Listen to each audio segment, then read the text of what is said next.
আজকের আলোচ্য বিষয় হবে যাকাত সম্পর্কে।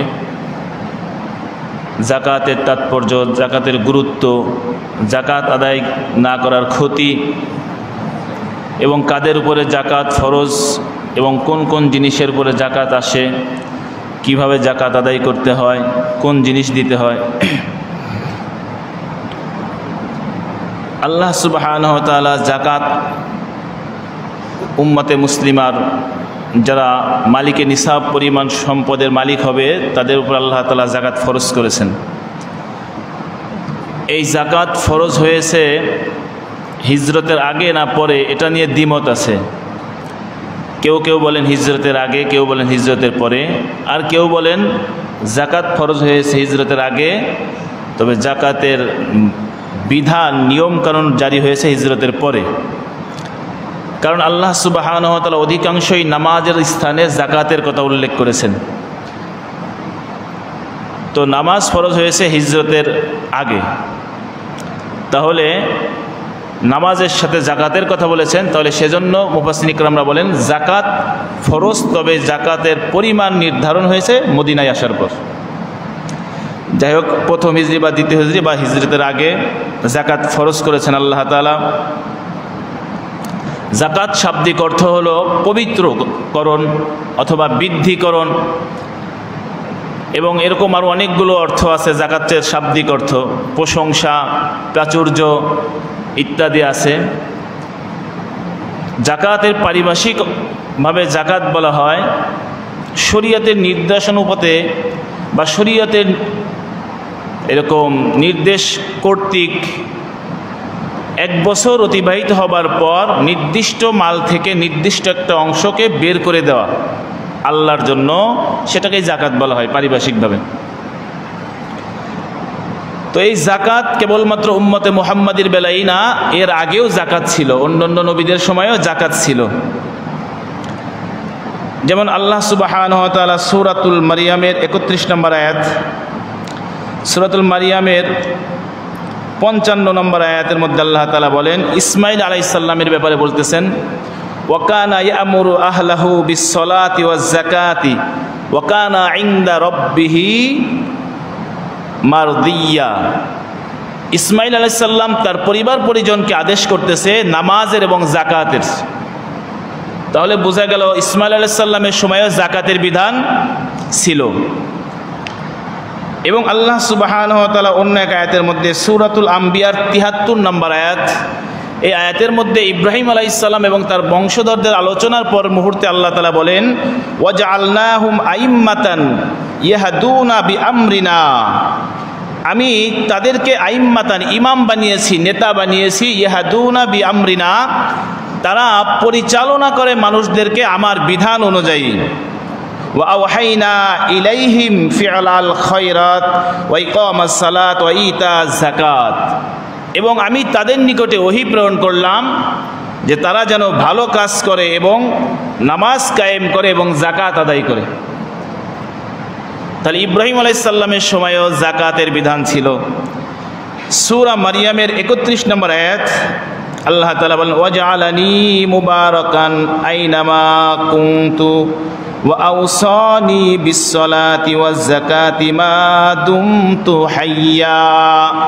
হযরত ঈসা আলাইহিস সালাম বলেন, আল্লাহ তাআলা আমাকে সম্মানিত করেছে, আমি যেখানেই থাকি না কেন, যেভাবেই থাকি না কেন, যতদিন বেঁচে থাকি, আমাকে আদেশ করেছেন নামাজ প্রতিষ্ঠা করার জন্য এবং যাকাত আদায় করার জন্য। সুবহানাল্লাহ।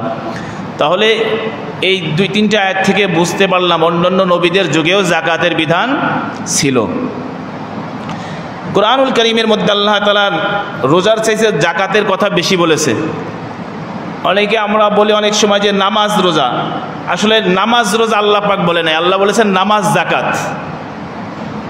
নামাজ যাকাত, নামাজ কায়েম করো যাকাত আদায় করো, নামাজ কায়েম করো যাকাত আদায় করো, অনেক জায়গায় আছে কোরআনের মধ্যে।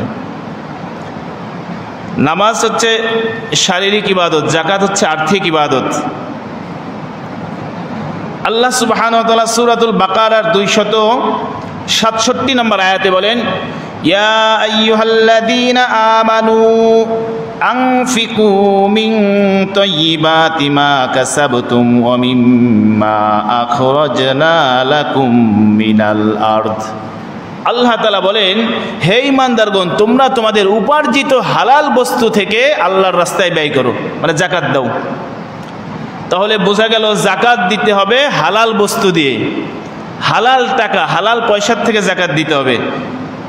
ওয়ামিম্মা আখরাজনা লাকুম মিনাল আরদ, এবং জমিনের মধ্যে, জমিন থেকে যা কিছু তোমাদের জন্য বের করেছি, অর্থাৎ ফসলাদির যাকাত আছে, সেটাও তোমরা যাকাত আদায় করবে। সূরা আনআমের 141 নম্বর আয়াত আল্লাহ তাআলা বলেন, ওয়া আতু হাক্কাহু ইয়াউমা হাসাদিহ, এবং যেদিন তোমরা ফসলাদি কর্তন করবে, নিয়ে আসবে, সেদিন তার হক আদায় করে দাও, অর্থাৎ তার যাকাত দিয়ে দাও। গরিব গুরাবাদের ওই ফসলের যে অংশ যাকাতে আসবে ওটা দিয়ে দাও।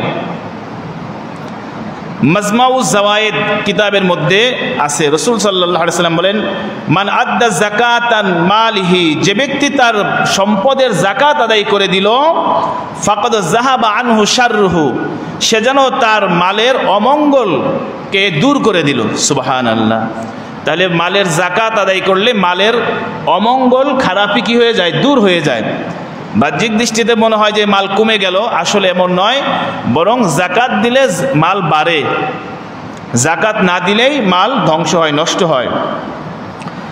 সূরাতুর রুমের 39 নম্বর আয়াতের মধ্যে আল্লাহ তাআলা বলেন, ওয়ামা আতাইতুম মির রিবা লিয়ারবুয়া ফি আমওয়ালিন নাসি ফালা ইয়ারবু ইনদাল্লাহ ওয়ামা আতাইতুম মিন যাকাতিন তুরিদুনা ওয়াজহাল্লাহ ফাউলাইকা হুমুল মুদঈফুন।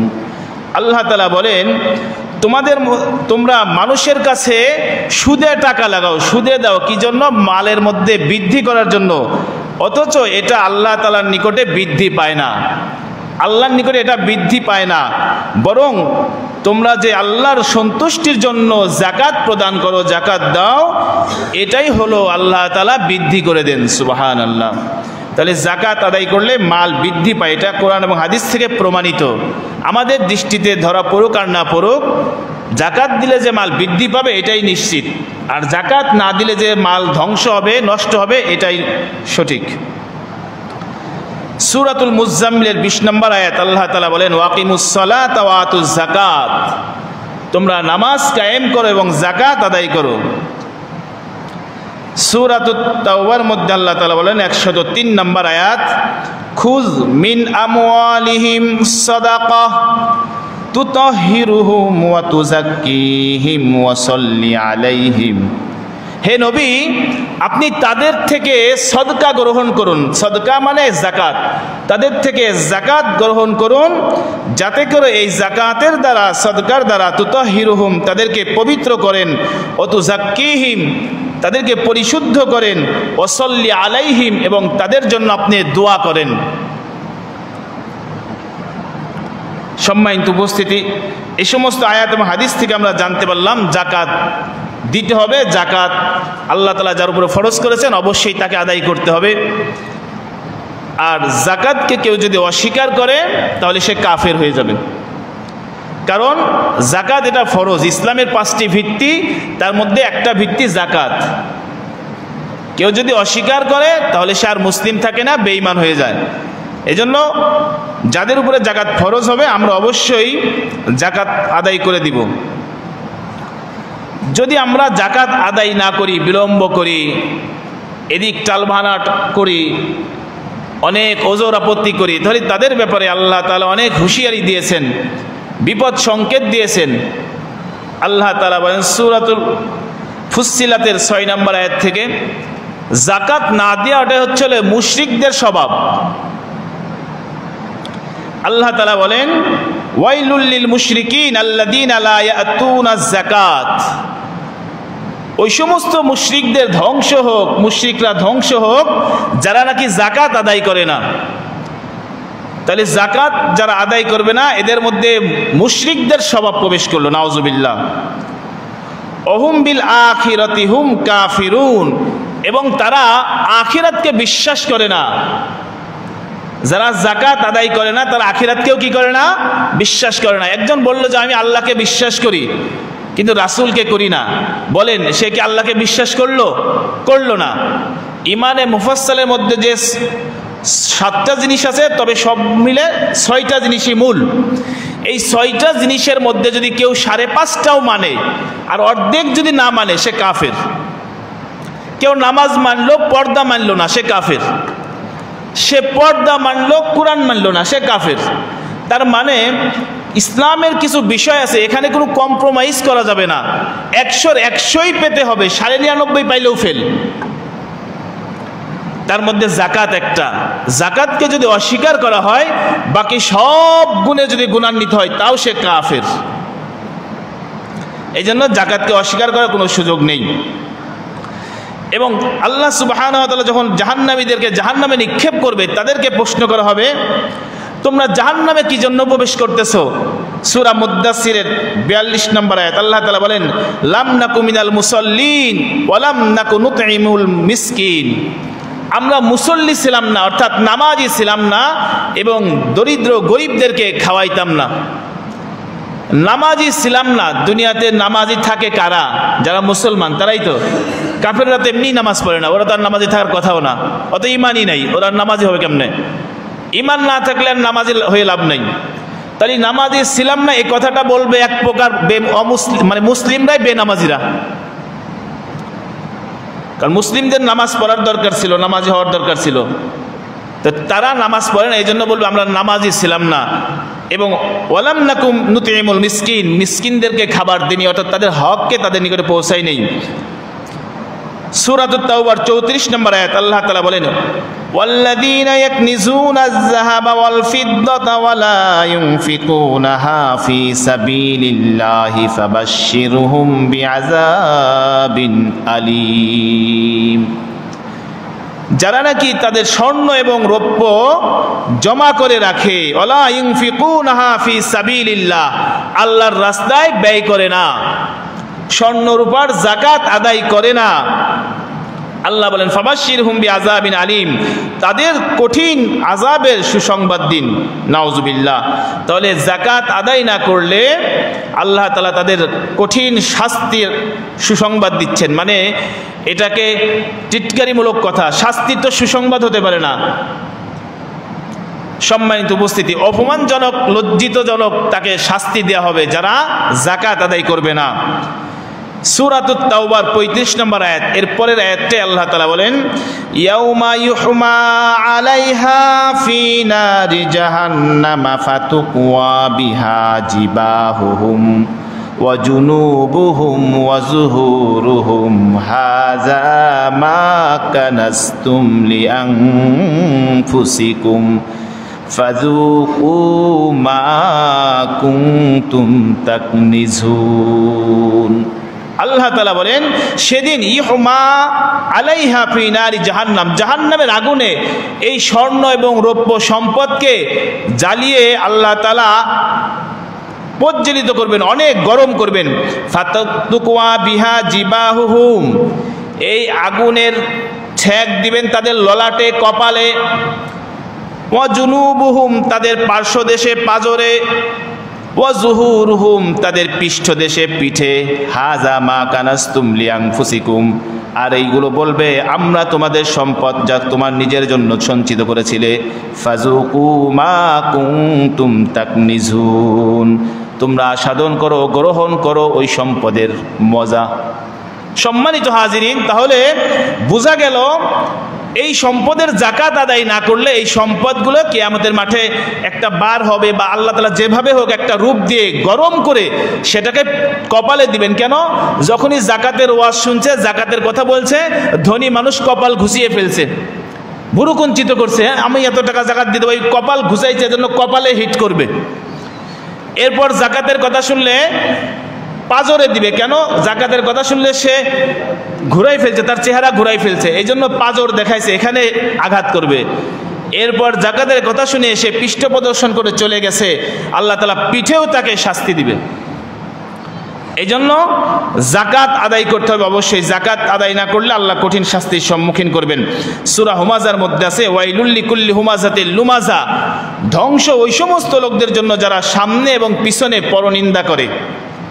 আল্লাযী জামা মালা ওয়া আদ্দাদা, যারা মাল শুধু কামায়, শুধু গণে আর জমা করে। হ্যাঁ, ইয়াহসাবু আন্না মালাহু আখলাদা, তারা মনে করে এই সম্পদ মনে হয় চিরস্থায়ী, এই সম্পদ মনে হয় আমাকে অনেক দিন বাঁচাই রাখবে, এই সম্পদ আমার সাথে অনেক দিন থাকবে। এই জন্য সম্পদ উপার্জন করেন, কোনো আপত্তি নাই, বেশি উপার্জন করেন, আপত্তি নাই, তবে সম্পদের হক যখন আদায় করা হবে এই সম্পদ আমার আপনার জন্য কল্যাণ বয়ে আনবে। আর যখন এই সম্পদের হক আদায় করা হবে না, তখন এই সম্পদ আমার আপনার জন্য জাহান্নামের কারণ হয়ে যাবে। এজন্য যারা আমরা জাকাতের উপযুক্ত আছি, ধনী আছি, তারা অবশ্যই সম্পদের হক আদায় করব। সম্মানিত উপস্থিতি, জাকাত কাদের উপরে ফরজ? জাকাত ফরজ হলো, জাকাত ফরজ হওয়ার জন্য কয়েকটি শর্ত আমরা মনোযোগ দিয়ে শুনবো। মা বোনরাও যারা আসি শুনতেছি সেখান থেকে শুনবো যে জাকাত কিন্তু কেবলমাত্র পুরুষের উপরেই ফরজ হয় না, মহিলাদের উপরেও ফরজ হয়। মহিলাদেরও জাকাত দিতে হয়, অর্থাৎ মহিলারাও জাকাত দাতা হতে পারেন। জাকাত দেওয়ার জন্য তো মুসলিম হওয়া শর্ত, এটা আবশ্যক। অবশ্যই অমুসলিমের উপর জাকাত নাই, অমুসলিম জাকাত দিবে না, কারণ জাকাত ফরজ হলো মুসলিমদের উপরে। এবং সুস্থ মস্তিষ্ক এবং বালেগ হওয়া, এগুলো ব্যাপারে যদিও দ্বিমত আছে, নাবালেগ তার জাকাত দেওয়া যাবে কিনা, তবে মুসলিম হতে হবে, এটা ঐক্যমত। অমুসলিমের উপরে জাকাত ফরজ হয় না। যেই জিনিসগুলোর উপরে কোনো দ্বিমত নেই আমি সেই জিনিসগুলো বলতেছি। জাকাত ফরজ হবে প্রথমত হলো মালে নিসাব হতে হবে, অর্থাৎ নির্দিষ্ট একটা পরিমাণ মাল আছে, সম্পদ, এই সম্পদের তার কাছে থাকা লাগবে। সেটা আমরা পরবর্তীতে বলবো কি পরিমাণ সম্পদ। দ্বিতীয়ত ওই মালটা 1 বছর অতিবাহিত হতে হবে, অর্থাৎ ওই 1 বছরের মধ্যে ওই মালটা ধরা যাবে না, ছোঁয়া যাবে না, অর্থাৎ ওই মালটা খরচ করা যাবে না, এভাবে 1 বছর থাকতে হবে। 3 নম্বর, ওই মালের মালিক হতে হবে। আমার ছেলে মালিক, তাহলে আমি মালিক না, বা আমি মালিক তাহলে আমার ছেলে মালিক না, তো এভাবে ওই মালের স্বয়ং মালিক হতে হবে তাকে। 4 নম্বর হলো সেটা প্রয়োজনের থেকে অতিরিক্ত হতে হবে, ওই 1 বছরের মধ্যে প্রয়োজন পড়বে না সেই মালটা। 5 নম্বর, ওই মাল থাকা অবস্থায় ওই 1 বছর অতিক্রম হবে এবং ওই অবস্থায় ঋণ থাকা যাবে না। তাহলে ঋণ মুক্ত, নিত্য প্রয়োজনীয় লাগে না এমন বস্তু এবং নিসাব পরিমাণ হতে হবে, মালিক হতে হবে, এভাবে 1 বছর অতিবাহিত হতে হবে। তার মানে যার তার উপরে জাকাত ফরজ হবে না, অল্প কিছুর মালিক হলেও হবে না। এখন জাকাত ফরজ হয় কয়টি বিষয়ের উপরে, কয়টি জিনিসের উপরে জাকাত ফরজ হবে? কোন জিনিসের উপরে জাকাত ফরজ হবে, কোন জিনিসের মালিক হলে আমি জাকাত ফরজ হবে? এভাবে বিশেষভাবে 5টি জিনিসের উপরে জাকাত ফরজ হয়। কয়টা জিনিস? 5টা বস্তু, 5টা জিনিসের উপরে জাকাত ফরজ হয়। দেখুন আমরা এই 5 জিনিসের মালিক কিনা, যদি থাকি তাহলে আমি মালের নিসাব ওই শর্তগুলো মিলাবো, যদি হয়ে যায় তাহলে জাকাত দিতে হবে। 1 নম্বর হলো বিচরণশীল উট, গাভী, ছাগল, অর্থাৎ গৃহপালিত পশু, উট, গরু, ছাগল, এগুলো বিচরণশীল হতে হবে, অর্থাৎ বছরের অধিকাংশ সময় সে মাঠে চড়ে খাবার খাবে, মাঠে চড়ে খাবে, তার পিছনে আমার ব্যয় হবে না, এভাবে হতে হবে। তো সেটা সাধারণত আমাদের এই সমাজের মধ্যে দেখা যায় না, এলাকায় দেখা যায় না, চর এলাকায় বা অন্য কোথাও থাকলে সেগুলোর উপর জাকাত দিতে হবে। তাহলে গরু, উট, ছাগল এগুলোর উপরে জাকাত আছে, তবে এটা যেহেতু আমাদের সমাজে হয় এরকম নাই, এজন্য এগুলো আলোচনা হয় না। তারপরে আমি বলি সেটা নিসাব হলো উট 5টা হলে জাকাত দিতে হয়, গরু 30টা হলে জাকাত দিতে হয়, ছাগল 40টা হলে জাকাত দিতে হয়। এরপরে দ্বিতীয় বস্তু হলো স্বর্ণ এবং চাঁদি, স্বর্ণ এবং রূপা থাকলে জাকাত দিতে হয়। স্বর্ণ এবং রূপার নিসাব কি? স্বর্ণ চাঁদির নিসাব হলো, স্বর্ণ হলো 7.5 তোলা আর রূপা হলো 52.5 তোলা। 7.5 ভরিও বলতে পারেন, আবার তোলাও বলতে পারেন, তোলা আর ভরি একই। এখন 7.5 তোলা স্বর্ণ আর 52.5 তোলা রূপা, এই দুটোই নিসাব, এই দুটোর যে কোনো একটা হিসাবেই জাকাত দেওয়া যায়। এখন প্রশ্ন হলো, যদি আমি 52.5 তোলা রূপা ধরি তাহলে অনেক কম টাকার মধ্যেই জাকাত হয়ে যাচ্ছে। তার বিপরীতে যদি আমি 7.5 তোলা স্বর্ণ ধরি তাহলে আমার জাকাত সহজে আসবে না, কারণ 7.5 তোলা স্বর্ণের দাম অনেক। এখন আমরা কি করব? আর রসুল, এই দুটোই ওই রসুলের যুগে রসুলের মুখের কথা, এই দুটো হলো নিসাব। এখন স্কলাররা বলেন, বিজ্ঞ উলামা ইকরামরা বলেন, মুফাসসির মুহাদ্দিসিন ইকরামরা বলেন যে কেউ যদি স্বর্ণের হিসাবই ধরে, উদাহরণস্বরূপ আমার কাছে 1 ভরি স্বর্ণ আছে, তো 1 ভরি স্বর্ণর দাম যদি এখন হয় 1,48,000 বা 1,50,000 টাকা, তাহলে 1 ভরি স্বর্ণের হিসাবে তার কিন্তু জাকাত আসতেছে না। আসতেছে? কারণ 7.5 ভরি হলে স্বর্ণের জাকাত। তাহলে সে যদি মনে করে আমি স্বর্ণের হিসাবে জাকাত দিব, তাহলে তার 1,50,000 টাকায় জাকাত আসবে না। যদি পক্ষান্তরে সে রূপার হিসাব ধরে, 52.5 তোলা রূপার দাম এখন 83,000 টাকা বা 90,000 টাকা, তাহলে রূপার দাম ধরলে কিন্তু 1 ভরি স্বর্ণে তার জাকাত এসে যাচ্ছে। আসছে কিনা? আসতেছে। কিন্তু রসুল তো দুটোটাই মাপকাঠি দিছেন। এখন দুটোটা মাপকাঠি দিল কেমনে? এত ডিফারেন্স। তো স্কলাররা বলেন রসুলের যুগে 52.5 তোলা রূপার দাম আর 7.5 তোলা স্বর্ণের দাম প্রায় কাছাকাছি ছিল। অর্থাৎ 52.5 তোলা রূপা দিয়ে 7.5 তোলা স্বর্ণ ক্রয় করা যেত। 7.5 তোলা স্বর্ণ দিয়ে 52.5 তোলা রূপা ক্রয় করা যেত। তাহলে তার সমস্যা নেই। সমস্যা আছে যে রূপার ধরলে 52.5 তোলা হবে, ওটাকেই আমি স্বর্ণের উপরে দিলে স্বর্ণ 7.5 তোলা হয়। তাহলে রসুলের যুগে যেই মাপকাঠি দিছে এটা ঠিকই আছে। এখন এসে সমস্যা হয়ে দাঁড়াইছে কেন? আস্তে আস্তে এই সিলভার রূপার মধ্যে ভেজাল ঢুকাইতে ঢুকাইতে স্বর্ণের থেকে রূপার দাম অনেক আকাশ পাতাল ডিফারেন্স হয়ে গেছে। এখন যদি দুটোটাকে, অর্থাৎ এই 52.5 তোলা রূপা দিয়ে 1 ভরি স্বর্ণও হবে না, 7.5 তোলা স্বর্ণ তো দূরের কথা। তাহলে কি করা যায়? তাহলে এখন দুইটা মত, যে কোনো একটা আপনি এখতিয়ার করতে পারেন। কেউ যদি তা ওই মতের উপরেই অটল থাকে, না আমি স্বর্ণটাকে স্বর্ণের উপরেই ধরবো, অন্য কিছুর সাথে মিলাবো না, হতে পারে আপনি 7.5 তোলার অপেক্ষায় থাকেন। আর তারা কেন এটা বলে? তারা বলে যে 90,000 টাকা 95,000 টাকা থাকা এটা কোনো বড় লোকের আলামত না, এটা নর্মাল ব্যাপার। 90,000 85,000 টাকা থাকা, এটা বললে ধনী বলা যায় না তারে। এই জন্য 52.5 তোলা রূপা হইলেই সে কি দিয়ে দেবে? জাকাত দিবে। সে কি বড় লোক নাকি? যারা স্বর্ণের হিসাব করে তাদের মতে এটা, এই জন্য তারা স্বর্ণের উপরে অটল। ঠিক আছে, তাদের মত।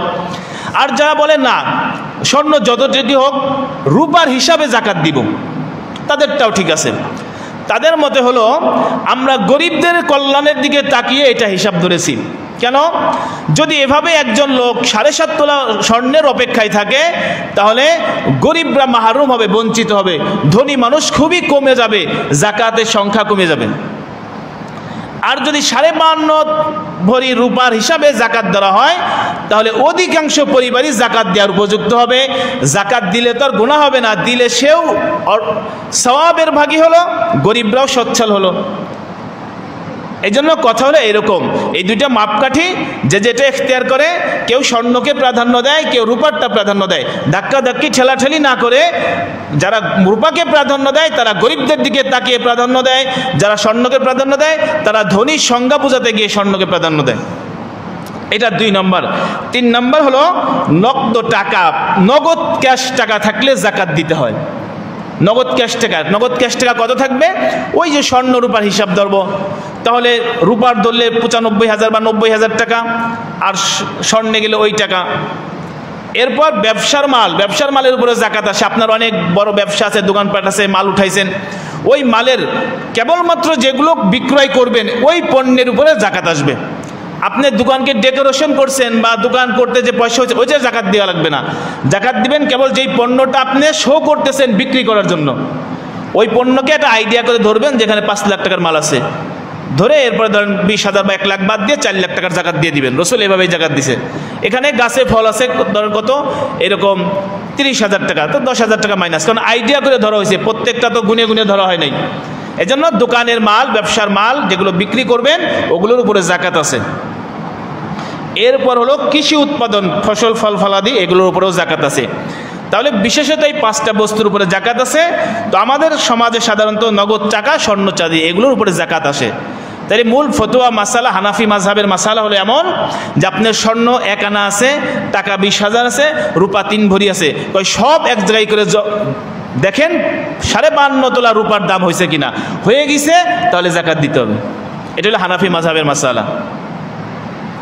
এই জন্য আমরা এগুলো দেখব, কিন্তু যে শর্ত আছে 1 বছর অতিবাহিত হতে হবে, নিত্য প্রয়োজনীয় হওয়া যাবে না।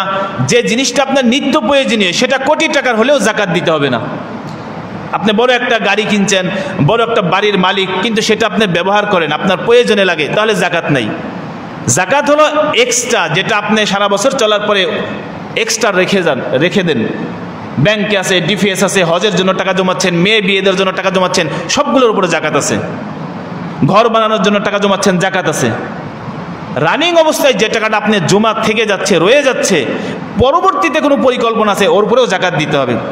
এই জন্য এগুলো দেখে আমরা যাকাত দেবো। এগুলোর উপরে যদি আমরা যাকাত না দেই তাহলে কিন্তু আমরা কঠিন শাস্তির সম্মুখীন হব। এখন কথা হলো যাকাত আমরা কোথায় দিব আর যাকাত কোথায় দিব না। যাকাত দেওয়ার যেমন নির্দিষ্ট খাত আছে, যাকাত আবার দেয়া যাবে না এরকমও কিছু জায়গা আছে। যেমন যাকাতের টাকা মসজিদে দেওয়া যাবে না, যাকাতের টাকা মসজিদ বানানোর জন্য দেয়া যাবে না, যাকাতের টাকা মাদ্রাসা বানানোর জন্য দেয়া যাবে না, যাকাতের টাকা দিয়ে জনকল্যাণমূলক কোনো কাজ করা যাবে না। যেমন রাস্তাঘাট করা যাবে না, ব্রিজ কালভার্ট বানানো যাবে না যাকাতের টাকা দিয়ে। কেন? যাকাতের উদ্দেশ্যই হলো যাকাতের অর্থটা আপনি যে কোনো ব্যক্তিকে মালিক বানাই দিতে হবে। তো আপনি যে রাস্তায় কালভার্ট বানাই দিচ্ছেন জনগণের সুবিধার্থে, এটার মালিক কে? তো এটার মালিক তো ব্যক্তি একজন না, তার মানে যাকাত আদায় হলো না। আপনি মসজিদের কাজের জন্য দিলেন, এটার মালিক কে? মালিক বানিয়ে দিতে হবে, মিলকিয়াত যোগাই দিতে হবে, তোমার হাতে দিলাম, তুমি মালিক।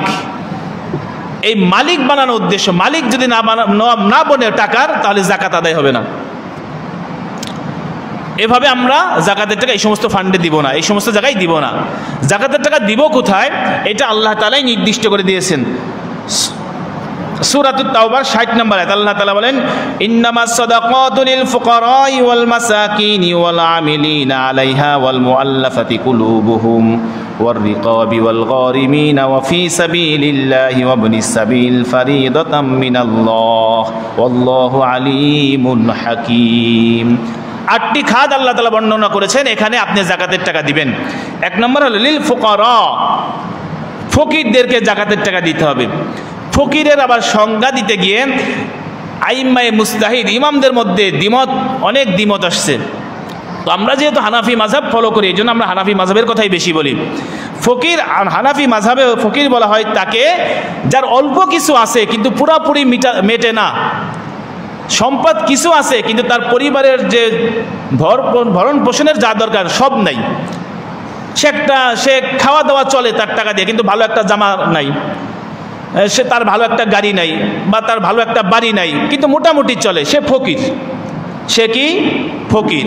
হানাফি মাযহাবের মত অনুযায়ী, অন্য মাযহাবের মত এর বিপরীত।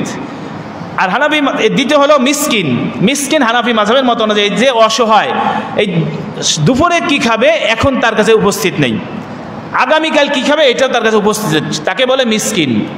আর অন্যান্য ইমামদের নিকটে তার বিপরীত, মিসকিন বলে কিছু আছে পুরাপুরি নাই, ফকির বলে কিছুই নেই। তাহলে এই ফকির মিসকিন এদেরকে যাকাতের টাকা দেওয়া যাবে।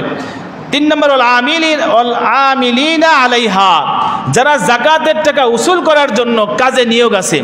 মনে করেন সরকারিভাবে যাকাতের টাকা উঠাচ্ছে, তো সরকারি এই যাকাতের টাকা উঠানোর দায়িত্ব যাদেরকে দিছে তারা নিজেও তো মনে করেন যাকাত দেনেওয়ালা, তবে যেহেতু সে যাকাতের টাকা উসুল করার ব্যাপারে সে একজন কর্মচারী, এজন্য তাকেও যাকাতের টাকা দেয়া যাবে। তাহলে যাকাতের টাকা যারা উঠানেওয়ালা সামর্থ্যবান হলেও তাদেরকে যাকাতের টাকা দেয়া যাবে। 4 নম্বর ওয়াল মুআল্লাফাতি কুলুবুহুম, অমুসলিমদেরকে অর্থাৎ তাদেরকে ইসলামে দীক্ষিত হবে, ইসলামের উপর আকর্ষিত হবে, এজন্য রাসূল সাল্লাল্লাহু আলাইহি সাল্লামের যুগে তাদেরকেও যাকাতের টাকা দিয়েছেন। বা নব মুসলিম ইসলামের প্রতি ধাবিত হওয়ার জন্য, আমলে আরও জোরার জন্য তাদেরকে যাকাতের টাকা দিয়েছেন। তবে এটা এখন কিছু কিছু উলামা ইকরামরা বলেন জায়েজ আছে, কিন্তু অধিকাংশ স্কলাররা বলেন এটা বৈধ হবে না, কারণ মুসলিমদের যাকাত অমুসলিম পাবার কোনো সুযোগ নেই। যাকাত এটা ফরজ বিধান, আর ফরজ আদায় করতে হলে মুসলমানকেই দিতে হবে যাকাতের টাকা। তাহলে বর্তমান অমুসলিমকে দেওয়া যাবে না, মুসলমানদেরকে দিতে হবে। 5 নম্বর অর রিকাবি, গোলাম আজাদ করার জন্য, কৃতদাস আজাদ করার জন্য টাকা, জাকাতের টাকা ব্যয় করা যাবে। যেহেতু এখন গোলাম নাই, দাস নাই, স্কলাররা বলেন এখন যারা জেলে আটকানো আছে বা যাদেরকে কিডন্যাপ করা হয়েছে, অপহরণ করে রাখা হয়েছে, কিন্তু টাকা ধরছে 5 লাখ টাকা না দিলে ছাড়বো না, আপনি জাকাতের টাকা দিয়ে ওই ব্যক্তিকে বাঁচানোর জন্য ব্যয় করতে পারবেন। এরপরে 6 নম্বর ওয়াল গরিমিনা, যারা ঋণগ্রস্ত আছে, খুব ঋণ, তাদের ঋণ পরিশোধ করার জন্য আপনার জাকাতের টাকা তাকে দিতে পারেন যে ঋণ পরিশোধ করো। অফি সাবিলিল্লাহ, 7 নম্বর জাকাতের টাকা আপনি দিতে পারেন যারা আল্লাহর রাস্তায় থাকবে। আল্লাহর রাস্তায় বলতে এখানে অনেকগুলো মত আসতে পারে, তার মধ্যে চূড়ান্ত সবচেয়ে বড় মত হলো যারা জিহাদের মাঠে আছে, আল্লাহর রাস্তায় যারা যুদ্ধ করতেছে, জিহাদ মুজাহিদ, এদের অস্ত্র কেনার টাকা দিতে পারেন, এদের সরঞ্জামাদি দেওয়ার জন্য আপনি জাকাতের টাকা ব্যয় করতে পারবেন।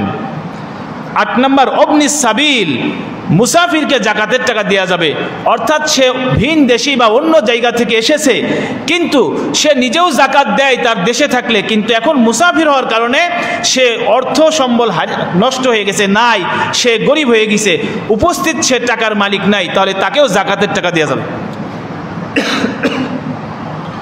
ফারিদাতাম মিনাল্লাহি আল্লাহু আলিমুল হাকিম, এগুলো আল্লাহ তাআলার পক্ষ থেকে জাকাতের খাত নির্ধারণ করেছেন। তাহলে কি ফকির, গরিব, মিসকিন, যারা জাকাতের টাকা উসুলের দায়িত্বে আছে এবং অমুসলিম, অর্থাৎ অমুসলিমদের ইসলামের দিকে দীক্ষিত করার জন্য, এরপরে হলো গোলামকে আজাদ করার জন্য, এরপরে ঋণগ্রস্তকে দেওয়া যাবে, এরপরে আল্লাহর রাস্তায় যারা আছে তাদেরকে দেওয়া যাবে, আর মুসাফিরকে দেওয়া যাবে। এই 8 শ্রেণীর লোককে জাকাত দেওয়া যাবে।